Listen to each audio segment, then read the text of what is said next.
Yo, what's going on guys, it's Cynical and welcome back to another video. Today for you guys, I wanted to talk about the final slice of news and information we got from the Kingdom Hearts 20th anniversary event. There has literally just been so much to siphon through, it is ridiculous. This is probably one of the biggest, if not the biggest, news drop for Kingdom Hearts I think we've ever received. But on top of that too, I also wanted to talk about Kingdom Hearts Dark Road, because in amongst all of this goodness that came out of the 20th anniversary event, we finally got a glimpse towards the finale for Dark Road that is going to be releasing this August. Yes, finally, we have a release month, and I'm so glad it's a release month rather than a release season like previous. We saw that it was meant to release this winter. That never ended up happening, and of course, Dark Road has already faced 2 delays so far. We've been waiting quite some time for this to finally come out. So this August, baby, it's all going down. And within that 20th anniversary trailer, we got to see quite a few different cutscenes of like a lot going on. This finale looks like it's going to be absolute balls to the walls, man. A lot of new character reveals as well. So I wanted to talk about everything to do with Dark Road as well as the final bits of information regarding Kingdom Hearts from that 20th anniversary event. So without further ado, let's begin with Dark Road. So the first scene we see is of Old Man Xehanort talking to the Magic Mirror, which is in Dwarf Woodlands. We've previously seen a screenshot of this within the update that Square gave us about a month back, but I think what's most exciting about seeing this is it means that the finale is going to give us stuff to do with Xehanort in his older years, around the time that, of course, we come into contact with Xehanort as Sora, as well as Terra, Aqua, and Ventus. It looks like this might be taking place before the events of Birth by Sleep, so we might get some Xehanort lore leading up to those Birth by Sleep events, which I think is really interesting, but obviously there is going to be a time skip. It is interesting that Xehanort is talking to the Magic Mirror. This is quite a powerful being, as the Magic Mirror can pretty much answer any question you ask it. The conversation though is interesting because the Magic Mirror asks, "What would you like to know?" and then Xehanort says, "Do you recognize me?" We see in the trailer that the kids are pitted up against the Magic Mirror as a boss fight from the looks, so obviously Xehanort had something to do with the Magic Mirror way back in the past. Obviously Old Man Xehanort is a very different version from the Xehanort in his younger years. It's one that has completely embraced the darkness, so at this point I would say that Xehanort is here looking for answers from the Magic Mirror for a particular reason. So at least within this finale, we're actually going to be getting some more worlds. Like, there was a severe lack of worlds when it came to Dark Road. We only had Wonderland as well as Agrabah, so we're going to be seeing more of Agrabah. We see a fight with the Fire and Blizzard Lords from Kingdom Hearts 2. That's pretty cool. But it looks like Dwarf Woodlands, Enchanted Dominion, with a fight against Dragon Maleficent, as well as even Olympus Coliseum is going to be popping up. Yeah, we see a scene that's taking place in the underworld with the gang fighting against Cerberus. We also see a whole cast of completely new characters, which previously we have seen this character as well as this character, but the rest of these guys here we have never seen before. Now, likely this is the upperclassmen that are currently taking their mark of mastery. We know that at the end of Dark Road for Chapter 3, it was explained by Bolder that his sister went off to do some kind of task or mission, specifically for the Mark of Mastery. But Ericus as well as Bolder come up with the idea that it seems less like the Mark of Mastery and more so that these guys have gone off on a specific task for a certain mission, as something seems to be brewing. We saw within the screenshot that we got about a month ago that there is going to be some Master of Masters stuff going on in the finale too, which gets me super excited at the initial beginnings of the relationship between Xehanort and the Master of Masters, and we see a small little scene here with Xehanort waking up in the Keyblade graveyard and like the Master of Masters peering over him saying morning. This looks like it's taken place before the cutscene that we see in Kingdom Hearts 3 Reminds. This looks like the moment where the Master of Masters hands off the black coat to Xehanort, the beginnings of, I guess, Xehanort's Dark Road. And we'll also see how Xehanort acquired the Gazing Eye Keyblade, the one that is of course the Master of Masters, with his very own eye inserted into it so that he can gaze into the future to write the Tome of Prophecies. I mean, we even see a scene of a battle between Ericus as well as Xehanort. My god, this is going to be juicy.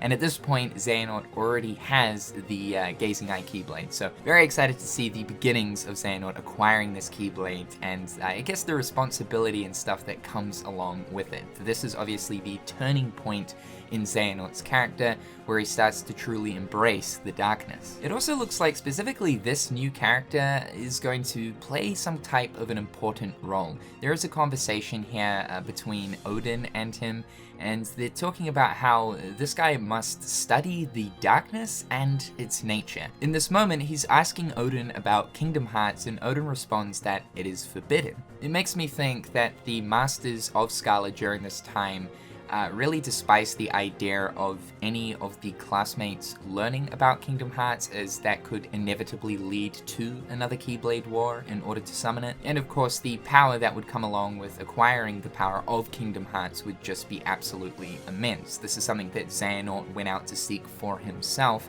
to completely restart all worlds over again so that they could exist in perfect equilibrium. I suppose in hindsight, Xehanort's intentions were semi-what good to a degree. It's not like he wanted the worlds to be completely enveloped in darkness, he just wanted perfect balance, but everything he was doing in order to achieve this goal was certainly nasty. There's even a scene with this new Miscellaneous character hanging out with the original gang, holding up the lamp in Agrippa, asking, take this and find light that's strong enough to accomplish our shared goal. Everyone in this moment looks absolutely pissed off. So yeah, without a doubt, this character in particular, compared to the bunch of new characters that we're going to be getting introduced to, is going to be an important one. I'd likely say the girl wearing the glasses as well. Previously, we have seen a couple of screenshots of her, so it makes me think Square Enix is insinuating that she will be an important figure. Could she be Baldir's sister? But it seems to me like Ericus and Xehanort's group have gone out to these other worlds in search for these classmates to do with their Mark of Mastery exam, and how there seems to be a greater importance behind this task than just the Mark of Mastery for these upperclassmates. This scene here though really does pique my interest. It's a very familiar setting, something that we've seen from Kingdom Hearts Union Cross in very similar fashion to that of the Corridors of Darkness. But this one is slightly different. It's got the same sort of darkness effects going on, but the background specifically is, I think, maybe a key point. It really does look like that nighttime version of the final world that we see in Kingdom Hearts 3 Remind, where Sora comes across Yuzora. I could be wrong. They might just be using a starry nighttime backdrop for the purpose of displaying this is a very dark setting or something, and the two have nothing to do with one another, but yeah, it gets me thinking. But it certainly looks like one of the original 13 Darknesses is going to appear in the finale, as we see a shadowy, dark figure standing next to the two bodies of Ericus and Xehanort in their Keyblade armor. And out of nowhere, Odin appears out of like a corridor of light and mentions, "So only you remain?" Odin! No, don't tell me you've succumbed to the darkness. The last thing is we are going to be getting more of the famous chess scene that we see bits of in Kingdom Hearts 3. So I guess we're going to get the full extended conversation of exactly what Ericus and Xehanort are talking about. So that's the trailer breakdown right there. I think this is looking very, very promising. It's been an extremely long time coming, but I absolutely cannot wait to see how this wraps up. And of course, just learn more about Xehanort as well as Ericus. All of those lingering questions to do with Xehanort will be answered in this finale, hopefully, as well as the stuff to do with Ericus that currently remains a mystery. There is the mention of Ericus's granddad at the end of chapter 3 between the conversation of Ericus and Baldir, mentioning how obviously his granddad fought off the darkness and sort of despised it. Who is Ericus's granddad? There's theories that linger around pointing towards, Brain or Ephema. And how exactly did Ericus acquire the Master's Defender? I think these two lingering questions should hopefully be answered. As well as the unfortunate, inevitable fate of the classmates dying. Dark Road literally starts off with a scene of Xehanort in the graveyard. We also see this scene again in the trailer. So we're going to experience the deaths of the numerous classmates in this as well. It's gonna be a heartbreaking one, man. So now let's switch over to talking about all of the information to do with Dark Road that was mentioned at the 20th anniversary, as well as various amounts of other miscellaneous things too. Big shout out to KH Insider for providing us with English translations. First up, the Union Cross Dark Road team has already disbanded. As a result, they can no longer do periodic updates and must release everything at once. So yeah, it's nice to know that that everything is getting updated all at one time. It's going to consist of multiple chapters and not just singular chapters and having to wait a month at a time like we've been so used to. Due to the team disbanding, this is why they decided to pretty much mix this into one massive update. And apparently the current work on Dark Road is being done by 2 animators who worked on the Union Cross event scenes. So yeah, that's a lot of work to be taken on board by only 2 people. That's kind of insane. I suppose this is probably why it's been taking so long for the finale of Dark Road to release. I would say basically the rest of the Dark Road team, Union Cross team, are now working on Kingdom Hearts Missing Link, or have merged with the main Kingdom Hearts team working on Kingdom Hearts 4. In the last 4 bits here, a number of improvements have been made, resolves various mysteries up to now. It took a lot of work to recreate the chess scene for Dark Road, and there were many tough hurdles for D-San, KH Insider. They seem to believe Disney. So a number of improvements. This makes me think like gameplay improvements, so I wonder if the gameplay will be slightly different this time around. Like, I think it will, for the most part, still remain to be the same type of or quick draw using the cards type thing. But maybe because of the fact that this is not going to be an ongoing service and that there's not going to be like any shop tied to it, hopefully, there might be a few different things in the ways of gameplay to make it a little bit more straightforward, not having to rely on crazy rare cards in order to actually progress through the game. I think most people that are going to be dipping into this finale really just want to get through the game as quick as they can to experience the story. So moving on over to the miscellaneous comments, Nomura didn't finish the anniversary artwork until 10 AM this morning. He stayed up all night to get it done in time. Referring to the actual day of the 20th anniversary, the 20th anniversary art wasn't finished until 10 AM on that day. Nomura was worried when he dropped the little preview picture of the art as to whether or not it would be finished by the time of the 20th anniversary, and he just got it done in time.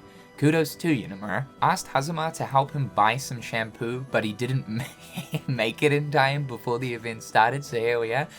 Oh my god, so Nomura wanted to shampoo his hair before he went on stage for the 20th anniversary event, but unfortunately, yeah, that didn't happen. These are the sorts of facts that I really need to know, and I'm glad this is now a known thing. Nomura was burnt out after Kingdom Hearts 3. I honestly do not blame this man. He has been going year after year after year with Kingdom Hearts, pretty hard out, and to continually keep writing the story, progressing it forward, coming up with mysteries, things to kind of branch off on, as well as everything that's been going on, you know, in the background with Union Cross and developing that story.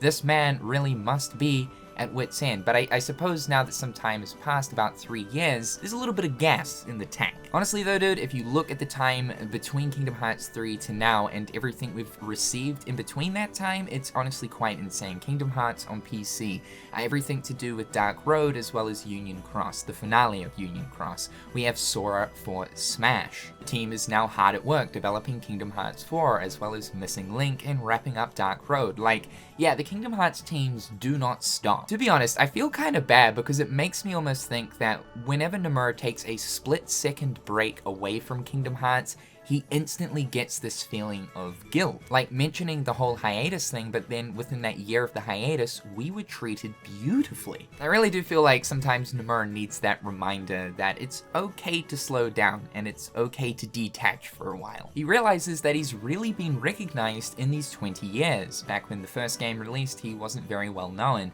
Now that the series has become more prolific, he doesn't have as much freedom as they used to, but his development ideology hasn't changed. Yeah, Nomura is definitely a superstar when it comes to the video game industry. I mean, looking at his journey, it's honestly quite inspiring, starting off like in the 90s as an artist for Square Enix, doing character artworks, most known for, of course, Final Fantasy, and then pitching this idea of Kingdom Hearts to both Disney and Square Enix and being chucked into the director's seat. It's a pretty big move up, and since then has directed a numerous amount of games. I think this is probably why Nomura is quite the shy person. He doesn't really like going out into the public to do big public displays for his games.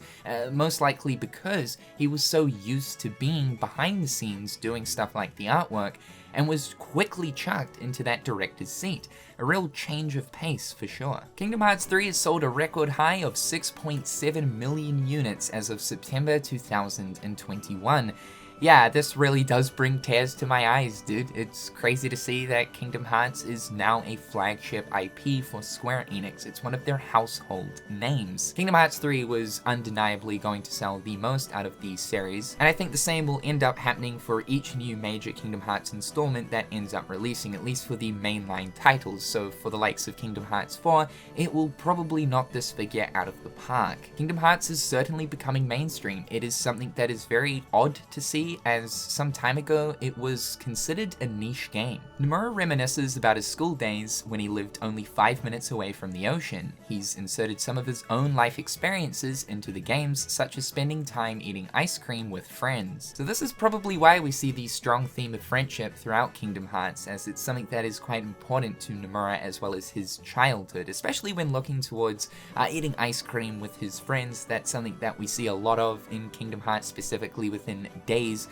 between Roxas, Xion, and Axel, and also living only 5 minutes away from the ocean. That sounds very Sora to me, being Destiny Islands. He isn't very good at action games, but tries to be conscious that Kingdom Hearts can be played by everyone, and I think that's the beauty of the difficulty system for Kingdom Hearts, ranging from beginner to critical, and if you want to take it one step further, you can go for critical level 1. It really covers all bases of players, for the likes of someone that's just looking to dive into a story-based game and not have to be absolutely agitated by a high difficulty curve, or for those players who are looking for a real challenge. He's not too keen on too much fantasy. Instead, he prefers something in between reality and fantasy, with just a little bit of touch with reality. So yeah, this is why we're finally seeing Kingdom Hearts going into the real world. It's something that is like Nomura's forte per se, and we really see this strongly with like Final Fantasy VII. That's also another one of Nomura's games. It was the first Final Fantasy game to step out of that high fantasy setting and into more of a reality-based setting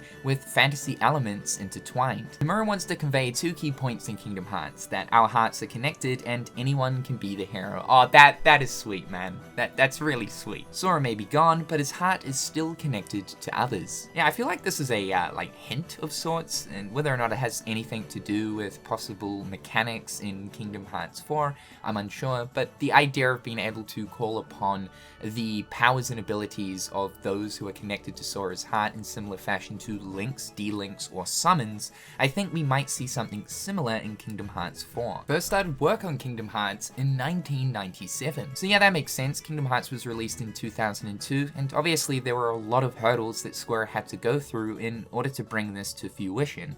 It's really cool to know that it is officially 1997 that Kingdom Hearts started development. Fun fact as well, I was actually born in 1997, so the year that Kingdom Hearts began, I began as well. That's sort of ironic. They've given out all of the information they can right now. Perhaps the next time Nomura appears in person will be on the 25th anniversary. That's crazy that we're already mentioning the 25th anniversary, but yeah, I mean, it's only 5 years away in 2027. Oh man, I don't like saying that. That sounds way too futuristic, and time is moving too quick.